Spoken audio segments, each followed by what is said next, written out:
হবরে খান দেরি হইয়া যায়। আতুল লাগে ঈদের নমাজ ঘড়িও হালায়, ভাই সাহেব হবরে খান, ভাই সাহেব খবরে খান দেরি হইয়া যায়। Hello guys, it's me YouTube channel and welcome to my blog. তো গাইস, আজকে হচ্ছে কোরবানি ঈদ, আর আজকে আমরা আমাদের গরুকে আল্লাহর পথে কোরবানি দিব। তো চলুন গাইস, বেশি কথা না বাড়িয়ে ব্লগটি শুরু করি। তো গাইস, এই যে হচ্ছে আমাদের গরু, ওকে গ্যারেজ থেকে বাইরে আনা হয়েছে কারণ ওর একটু পরে কোরবানি করা হবে।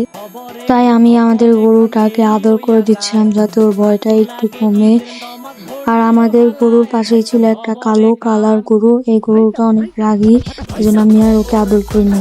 আর কালো গরুর পাশেই হচ্ছে আমাদের গরু, আর ও অনেক ভয় পাচ্ছিল কারণ ওর সাথে যে গরুগুলো ছিল সব গরু কোরবানি হয়ে গেছে, তার জন্য অনেক ভয় পাচ্ছিল।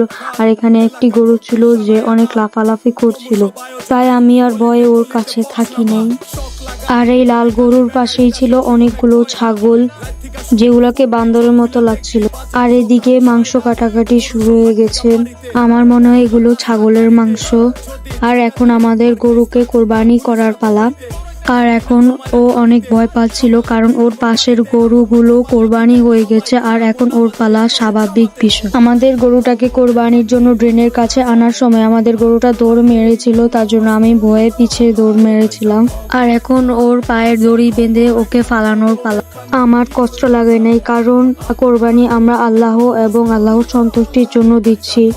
আমার মনে হয় এতে কষ্ট পাওয়ার কিছু নেই, এটি একটি স্বাভাবিক বিষয়। দেখতে দেখতে আমাদের গরু কোরবানি হয়ে গেল, আর এদিকে আরেকটি গরু কোরবানি দেওয়া হচ্ছিল, এটিও আপনাদেরকে দেখিয়ে দিলাম।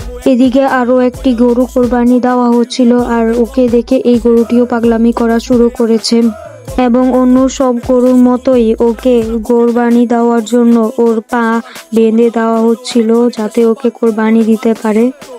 আজকের ভিডিওটা এ পর্যন্তই, আর আমার পক্ষ থেকে সবাইকে ঈদ মোবারক। Bye bye.